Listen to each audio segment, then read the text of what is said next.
Get ready to get your questions answered by financial advisors. Learn how to put more money back in your pockets regardless of where you're starting your financial journey with your host, Hannah Mitria. I'm so excited for this episode of the Virtual U.S. Financial Advisor podcast and super excited to have Christine Tay on, who is a financial coach, an IRS Enrolled Agent, and a certified money coach. And she's going to be talking to us today about how to stop living paycheck to paycheck and then move into investments and the things that we are all excited about. But Christine, please introduce yourself and let us know how you kind of got started in financial coaching. Yeah, so I started my business in September 2016 part-time. I was in the corporate world. I've always been in corporate world my whole life. You know, you're just one of those days or people were in, like, you start feeling like you're not satisfied at the work. And I realized that corporate world is not for me. And I didn't feel like I was making a difference. So I have a life coach at that time who was trying to help me what I want to do next. And then so we kind of figured out I'm really good with money. I love money. So I started doing it on the side just for friends. And then I started publishing my website and people started finding me. That's how I got started. I was doing it nights and weekends. And then I really love it. I love the difference I was making. And then I slowly build that up, because then I always tell my clients, for those who wants to start a side hustle, don't quit your full-time job. They are your investor. Then you just take the time to build it out so that way you don't have the pressure of making money. So then I built it up for maybe 2 years, and I finally quit my job May 2019. So it's been 3 years since I've been a full-time business owner, and I love it and I will never go back. Awesome. So you said you were, working with your own life coach and decided, money was a way for me and helping other people. So what has that journey been like, helping other people to really create that financial freedom and stuff like that? Yeah. So I always tell my clients, everything is a relationship. You have to have a good relationship with money, but everyone needs a budget, I feel, for at least the average people, not like the rich, super rich people who have someone else to manage. But for most average people, we need a budget. So then the budgeting is not just for data entry purposes. People think it's a data entry. It's not meant to be restrictive. It's meant for you to take charge and take ownership of your money. So you're actually the one telling money where to go. And then also throughout that discovery and the process, we start to learn new things about what are their issues around money. Some people, they just hate looking at money. So we slowly work on that one. And then I slowly uncover what are their issues. And then we also go through their history around money, how they were raised around money. What's their mindset like? How were their parents like? Because it all boils down to how they were raised. How did they form their relationship and mindset around money? Mm-hmm. So interesting how we all form, you talked about how people don't like seeing money. Mm-hmm. And I am a person that it's not seeing it visually, but when there's more money in my bank account, I'm less likely to spend it. When there's less money, I'm more likely to spend it because I'm well, there's not much, just spend it, I guess. But as you see it grow, so I think that's really neat. And then, who is your ideal client? Who's that specialty? You mentioned the average person, not necessarily the rich. So who are the people that you work the most with? So I don't have a niche. I know some people say, oh yeah, business owners, they oh, you gotta have a niche. No, I help anyone who actually can use my help. So then there's an intake form they have to go through. So my clients range from people who are living paycheck to paycheck, who do have money, but they don't know where to put the money, or they don't know how to manage the money. They don't know where it should go, how investments work.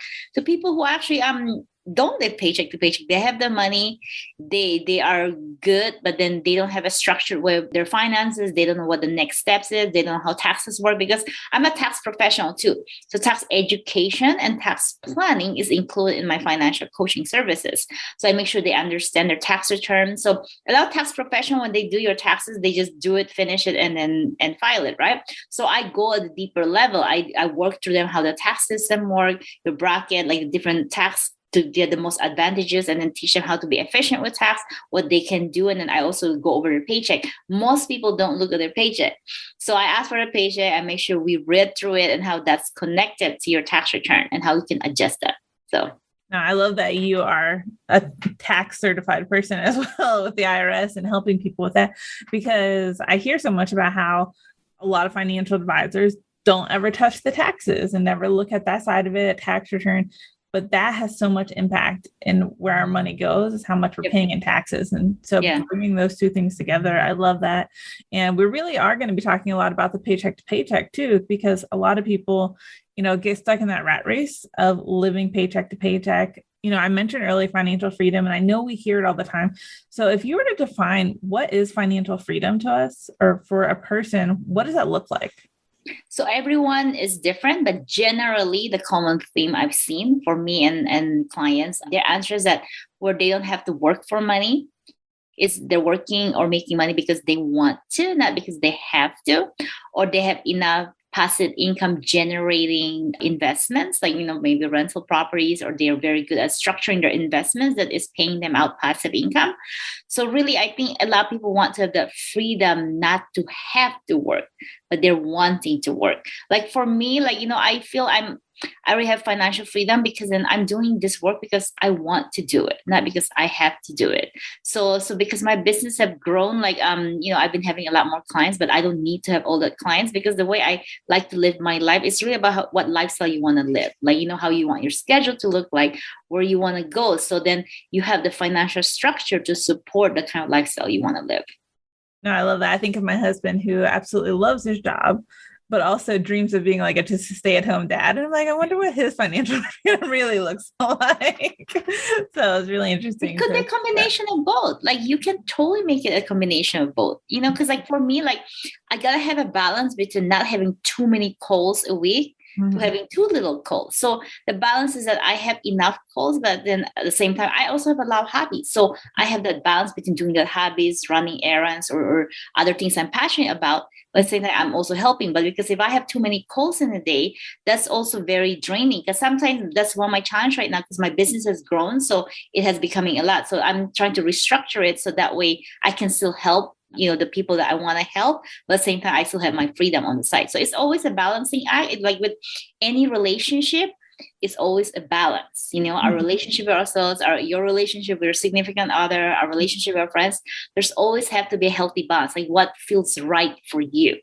Yeah, no, I love that. I love even hearing that it is a balance. It's not about giving up one life for the other life, because exactly. I think a lot of people think that if I have financial freedom, I don't ever have to work again. But it's not necessarily true. So the next thing is, so you're a financial coach. And so what is a financial coach? We hear financial advisors, we hear planners, but what's a financial coach? Explain that for us. So the biggest difference between a financial coach and advisor is that I don't manage people's money. I don't care how much you make. And then we do deal with your day-to-day, how you manage your money and then your relationship with money. We go to a deeper level to your emotions around money. Financial advisors tend to be more on the practical side, or be a planner, or they manage your money. They also about let's go over this, blah, blah, what you need, how much you need for future. But they don't really go through all the emotions as much as me. So I'm almost that's why I did the certified money coaching, is that because then it's almost like a counseling piece. We go over that, why do you have these challenges around money? Why do you always live paycheck to paycheck or overspend? And sometimes what drives that behavior. So we really go into the deeper level and actually understanding why they do what they do. And I hear so much about, in the financial advisors, even when they talk to clients, they talk about how really it is so much more about psychology and helping a person through that. So I love that you're a financial coach. And I think that takes the pressure off somebody of, worrying that, are they just selling me insurance because they're making commission off of it? Yeah. All those different things. So I want to share so I actually have a few insurance salespeople as clients. Okay. Almost all of them, I'm not saying everyone, a lot of them are salespeople, marketing people. Because this insurance company, I'm talking about life insurance, annuities, all those things. The insurance company is $1 billion industry. They have a lot of money. So they train these people to how to sell and how to market. They're not financial people. Most of the time when they try to sell you things, they don't really fully understand your entire picture. So I actually have one client. He was a former insurance salesperson, and he was paying $2,000 a month for all kinds of various insurance because he drank the Kool-Aid. He got sold into that thinking that, oh my God, I need all this insurance. Mm-hmm. But through our work together after he hired me, turns out he doesn't really understand that. That's pretty much a common theme with a lot of insurance people, because I asked him, why do you need this? Why do you need this? Blah, blah. He's not even sure. And then he just wasted a lot of money, and he was already going paycheck to paycheck because it was $2,000 going to various insurance products. So because I never told him to cancel it, but I just asked a lot of detailed questions. Why do you need this? What's the coverage, the beneficiary, blah, blah. And then like he made his realization that like, yeah, I was wasting all my money on that one, $2,000 a month when I don't really need it. So as soon as he cut that off, he got some money back for some of them. Now he's a positive cash flow. He's doing so well now. So the way I work with my clients is that for the ones who need help with more money counseling stuff, I require them to get the 8-session package. So sometimes they get there earlier and sometimes later. So some of like for him, like he was committed to doing his work. He's committed to doing the budgeting. So 4 sessions, we were already good. He canceled all the insurance. So after that, it's usually sometimes I cut it to like half-hour sessions after that. So it really depends because that way they will extend the check-in period because the struggle with some of my clients, like sometimes they're doing really well. And then because if you've been running this behavior for so long, there might be a time you might go back. So when it kind of go back, if they're tempted, then at least that there's more enough time to actually uncover any new triggers that comes up. Yeah, no, I think that's awesome. Just being able to work with them because it is a psychology. Anything we do, like we lose weight, we gain it back. We save money, we spend it again. And so having that constant person that is your little Jiminy Cricket for money of, helping you just get through and stop living paycheck to paycheck. So let's kind of jump over to that side of it. So what is the process? Like if a new client comes in, like what are some things that they need to be doing to really start moving towards getting out of that rat race? So first step, I always help them build a budget. Okay, so they're going to start tracking every single thing. Okay, so I use Excel, Google Sheet. There's no fancy softwares I need to use. Like everyone has Google Sheet or Excel. So they're going to be tracking every single thing. Okay, the biggest hurdle is really to get my client to regularly do that. So that is usually my biggest challenge. But the ones who are coming committed, they're ready. So there's no hurdle. They're already doing it. So once they start doing it, and then they're like, oh my God, I'm spending so much on this. Like most of the time, people think they spend less than how much they spend. That's always usually the case. Once they start tracking, they're like, oh, shoot. Then they just inadvertently just becoming more aware of it. And they just stop spending so much money. They're just more conscious of it because I tell them this budget isn't meant to be restrictive because this budget is meant for you to actually be the owner or actually the boss of money because you're telling money where to go. You're setting the budget. You're like, okay, this is how much I think reasonable to spend for food, like $1,000 versus like $2,000, which is going to Uber Eats every day. Like we don't even know why we're doing Uber Eats every day. So then we kind of like, I asked them, why do you do Uber Eats? Like, why do you not have the time? So I help them with also time management and be more efficient. Like how can you cook more? Like which one's healthier? Do you want to do that? But at the same time, I don't want it to feel that it's restrictive as well. So how many times a week do you feel is reasonable to eat out or reasonable to do Uber Eats or to actually cook? So we figure that out together depending on the personal choice. I instantly thinking of my Amazon account and my husband going, did we get another package? I don't know. Did we? And it becomes that unconscious thing where you're just buying stuff, not thinking about it. And, especially when Amazon has their own credit cards and things like that, it becomes really easy to just not notice it's leaving without putting that budget together. And so I love that you're having them really track every single thing. And I know it sounds so tedious, but I've done it before and it completely changed what we did too. Yep. So like, for example, the Amazon thing that you're talking about is like unconscious or subconscious behavior. So it's like, then we dive into like, why do you do that? Like a lot of people do it because it's a distraction mechanism or coping mechanism. But for what? What are they running away from? So we dig deeper. Yeah. So usually, because then, it's easy, just pay. You don't have to deal with whatever's the issue, right? But the problem is that it's causing you financial problems. And then you're going over budget and that's a problem. But if you have this set budget, you know what, $300, I'm going to buy whatever I want on Amazon, you stick to that budget, then good. That's probably okay. But usually like, if you have something that you're trying to use it as a coping mechanism, it's always easy to just overspend. The next thing you know, I'm like, oh my God, what did I do? So I don't want to just put a Band-Aid. And then so we have to dig deeper. What is causing that? So I kind of become a life coach too, because then we actually end up talking about everything about their lives because money will affect everything in your life. Yeah. definitely. I was going to say, like, money affects marriage so much. Money affects your relationship with your children, your family. So I'm like, Exactly. money is the biggest thing. Yeah, that's why it's so important. You need to build a good relationship with money. Okay. You have to feel like, you love money, not like love money, like money priors over everything. You need to have this good feelings around money, because just think about it, if you don't have this good feelings around money, how can you attract that into your vibration or your energy? Because if you're like, oh my God, I hate money, I'm afraid of money, money's never going to come to you. So it's always an energy field. It's about like, let's explore that. What is all the negative energy, or like, why are you detracting money? So let's explore what's going on there. Yeah. It reminds me of the book, You're a Badass at Making Money. Oh yeah. You Are a Badass at Money. And then she has a You Are a Badass book too. So it's very, it's a very popular book. Yeah, I read that at the beginning of the year, and it talks about like, every day saying, I love money. And it's not a matter of like, you're trying to be a multi-billionaire. It's having that relationship where you're okay with having it. Because I think a lot of people, especially, if you haven't grown up with it, maybe you have this negative look where only the rich kids do that, or I'll look at that person with all the money, just spending it on everything. So switching that narrative of what money really is to us, because it can be money to give to charity. It can be money to help for a cause that you really care about. And you can't do all those things without money. Exactly. And then there's nothing wrong with, the more money you have, then the better it is, because some people are so afraid to have money, because they're so afraid that because they have a history, it just get lost, and they never want to have it because then they have a history of that. So they're terrified. So we have to figure out where is that coming from? Because then the more money you have, if you are a good person, then, the more you want to give. You're going to end up giving to charity. And if you have a lot of money, there's more to give out. So it's all positive all around. Yeah. That reminds me of another book, The 7 Spiritual Laws of Success. And in that book, they also say, like, the more you give, the more you get. So being able to have that money to give is only going to return to you in a way of abundance that you're looking for. Exactly. I love it. I know. Sorry, I've been reading so many books this year. Oh yeah, but it's very, money is very spiritual. It's energetic. Everything's energetical. Yeah, definitely. So what would be? So I know we talked about a lot of different things. What's the number one tip that somebody needs to start doing today to be able to break out of living paycheck to paycheck? So budget.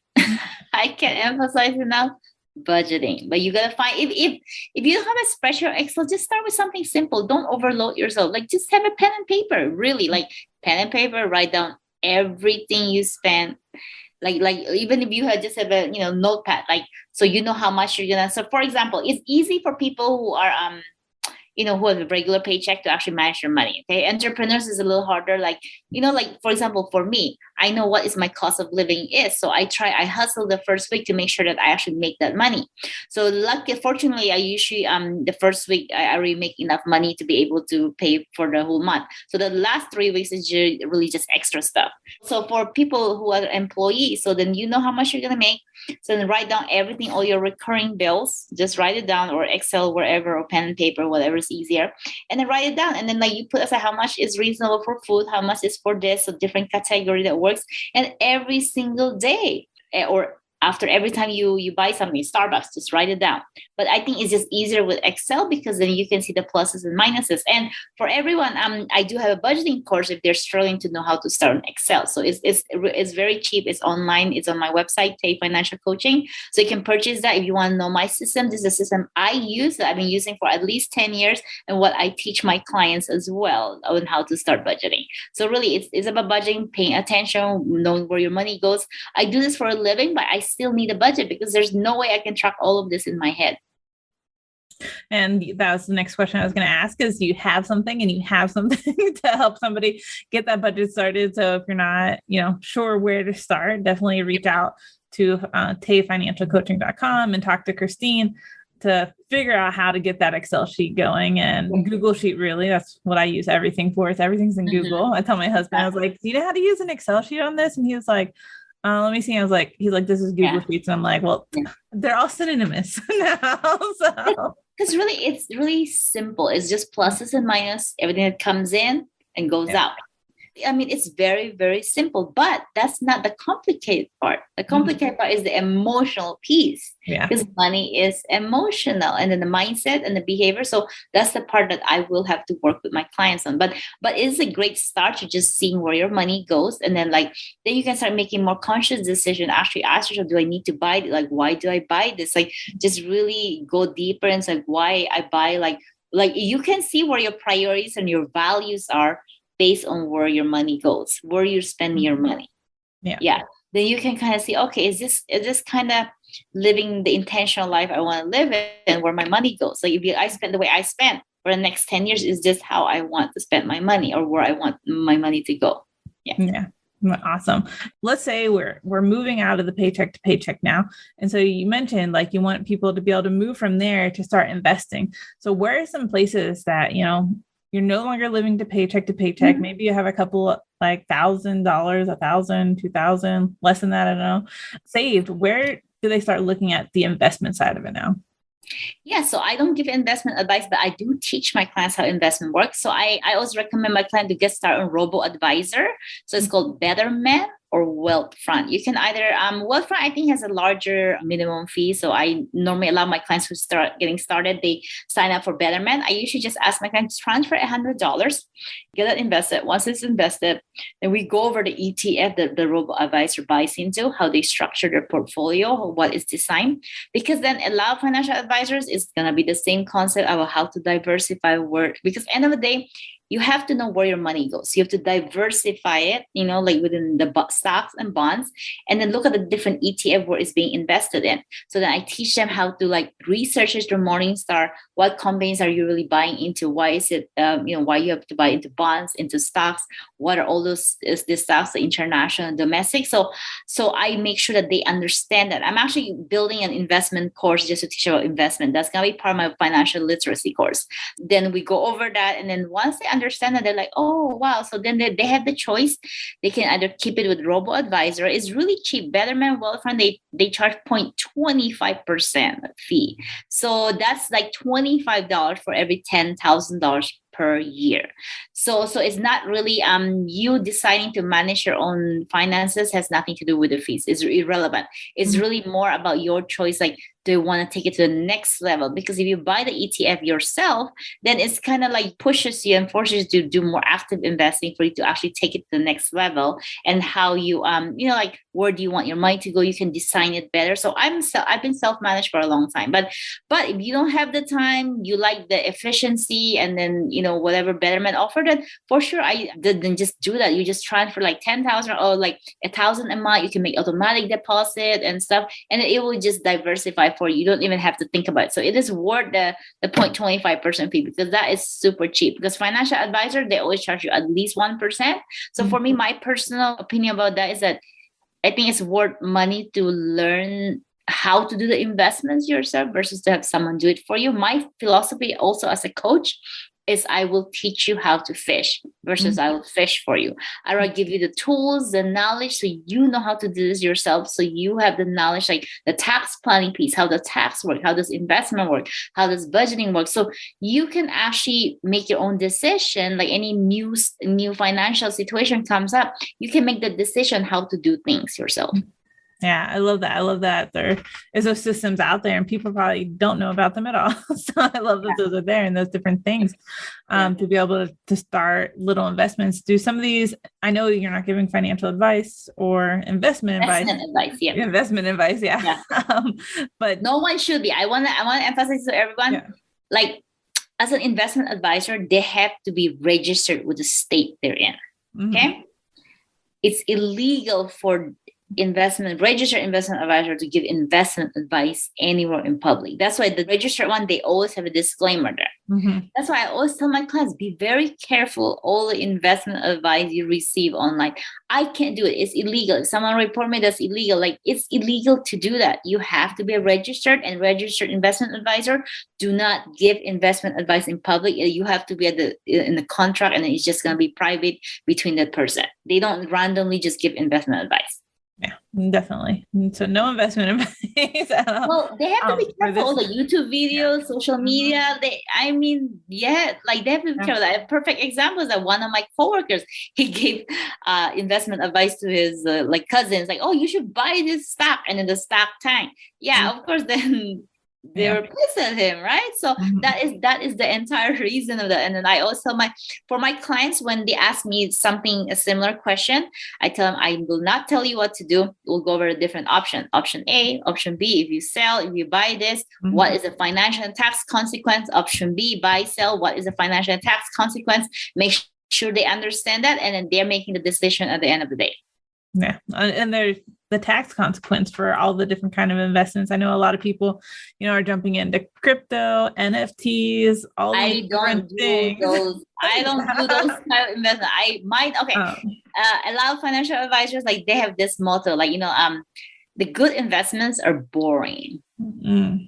Yeah. The one that catches the high, like all those like crypto, oh my God, like it's high risk, but maybe high reward, but can be you can go down the drain too. So I prefer slow and steady instead, but it's really like, when I say boring investment, really, you can build like a 4 ETF portfolio, and then like all you do just keep put more money there over time, and that's it. It's really just being in the market and then having the time in the market that actually matters. Like, I don't buy crypto. I don't care about the crypto. I like the slow and steady growth, and my net worth is doing really well. And then just keep being in the market, and you just knowing your finances. You always have to be on passive cash flow, because if you're not on passive cash flow, you don't have money to build the wealth. So get that first. That is the foundation, passive cash flow. The next step, where are you going to put your money to build your wealth? So budgeting, passive cash flow, don't live paycheck to paycheck. If you're able to get to 4 digits of passive cash flow every single month, you're able to save at least $1,000. That's really good. So now, and then you want to have 3 months or 6 months worth of cost of living. How will you know how much cost of living you need? So then that's where the budget comes into. Then you kind of see the average of like 3 months. How much do you guys typically spend per month? Right? So if you spend $5,000 a month, let's say average within the last 3 months, because then month by month is always going to change depending on your life. So if you spend about $5,000, so times 3, that's $15,000, or you want 6 months worth of cost of living, is $30,000. So it depends on your comfort level. So how do you determine how much money you need in your cost of living? So I always ask my clients, let's say if you got fired or you quit your job, how long will it take you to have another income producing source? So that cost of living is just meant for you to live your life, to pay for your cost of living, to you have another income producing source. Yeah. Because there's no need, like, people don't become rich by having a lot of money in their savings account. People become rich and wealthy by investing and making the money work for you. That's why do not have too much money in your cash account. The only purpose of that is that, while you're in your income producing years, is to actually build your wealth. So once you have the 3 months or 6 months worth of cost of living, then the next thing is to build your wealth. So how are you going to build your wealth? So it is through the investment. And it's always slow and steady growth. You just keep yourself invested, either in Betterment, robo-advisor, and then just keep on putting more and more money there. And then when you retire, and that's a different topic of conversation there, then that's a time where you can't have too much risk, and you might want to have more in your cash account. So like, for me, how I'm planning my retirement plan is that if I'm going to retire soon, then let's say in 2 years, then I'll start building up my cash account into maybe 3 years worth of cost of living. So because I won't have any more income producing stuff, then what happened is that, I need enough so it will ride the market. If it goes down, I have 3 years, so I'm not going to freak out and sell. Because the worst you can do is you're selling when the market is down. Because then you lost the money, then you lost the share to be able to have the opportunity to be able to build that back up again. So 3 years, and then after that, I'm just going to keep replenishing it from my investment account to my cash account, so I can always have the 3 years worth of cost of living when the market is getting better. Yeah. Awesome. No, that was so much good information. I love how you're like, boring investments, stick with them. And, that makes it when you're in the down market, like you just said, you have those investments that will steadily keep going. Either they'll just hold where they're at and different things like that. Yeah. Or like robo-advisor and the wealth front, is there a minimum somebody needs to start investing in those places? Yep. Just to get started, just to get their feet wet. And that's how I start my investment education for my clients. And then it's up to them to decide if they want to take it to the next level or not. And usually once I show that to them, it starts to make sense to them. Then they're going to want to, then sometimes some of them like, yeah, you know what, I don't have the time. I'm going to continue with this. And some of them decide, you know what, okay, I do want to invest on my own. So then they can open their own brokerage account and do it themselves. Awesome. Yeah. All right. So tons of information, budgeting, create that positive cash flow, save for at least 3 months if you're not going into retirement, and then, start making that money work for you so that you're building wealth, not just sitting on cash, because that doesn't do anything for us. So we need to make our money work for us. Yeah. Okay. So when should somebody start working with a financial coach? Anyone, when they're not confident of money. But they're not confident about money in any way, that they always have a question, they can always find value with working with me. Like I will work together, the package that they buy, they will become confident after all those package sessions, because they're going to be asking me, I always encourage, you can ask anything you want, because this is the environment to feel safe to ask any financial questions you have. And because most of my clients, they don't have a lot of people to talk about money with, because like it's kind of a taboo topic, for a lot of people. For me, on the other hand, I tend to attract people who love to talk about money, because that's my energy field. The law of attraction. So my friends usually are the ones who are already good with money. So, but these clients, because then they're still working on the energy field, so they have a lot of people who they just don't talk about money. It's just a taboo topic with their family. They don't talk about that. Their friends, they don't talk about that. So then there you go. They don't have anyone to talk to. So this is an environment. So if they won't be confident, they don't have anyone to confide in. So it's about like, and anytime you just need to be confident, you have questions about taxes, investments, budgeting, whatever, like they can always find value with me until they get to the point you're like, oh, I got this, I understand this, I can handle this on my own. Then yeah, I can always help them with anything that they have in mind, anything regarding personal finance. All right, awesome. And then how can people reach out to you, Christine? Yeah, so my website, like TayFinancialCoaching.com. So TEH is my last name. People think, oh, is that supposed to be Das? And no, that's my last name, Christine Tay. So TayFinancialCoaching.com. You can find in almost all the tabs there. There is actually a button there for complimentary chat. So just book the complimentary chat. It's only 15 minutes, and then it is short, but then I'm very efficient with that. Like there's an intake form you have to fill out, and I'm very transparent. All my rates and packages are online, so you don't have to waste your time. I don't waste my time if this is not the right fit for you. So they already at least read that. And once we chat, then, I usually just ask them, what do you need? And then we kind of have a conversation. And then they decide if they want to work with me. And then sometimes they sign up right there. And sometimes they need some time to think about it. Yeah. All right. Awesome. And we'll make sure that website is in the show notes for you as well. So if you are in a place where you're not confident with your money, you're not really sure how to get out of that paycheck to paycheck, reach out to Christine Tay at TayFinancialCoaching.com so she can help you on that next step. So, all right. Well, thank you so much for joining us, Christine, today. I'm excited for our listeners to listen. Thank you, Hannah. Yeah, thank you so much for reaching out. I had a good time, so I appreciate this interview. All right. Awesome. Thank you for joining us this week on the Virtual U.S. Financial Advisor podcast. Subscribe to the show on Apple Podcasts, Spotify, Stitcher, or via RSS so you'll never miss an episode. We'd love a rating on iTunes, or better yet, tell a friend about the show, which will help us grow as well. If you want to learn from any of our financial advisors, head over to our website, virtualusfinancialadvisor.com, to learn more about each financial advisor and connect with them personally. Be sure to tune in next week to get more advice from the expert financial advisors. See you on the next episode.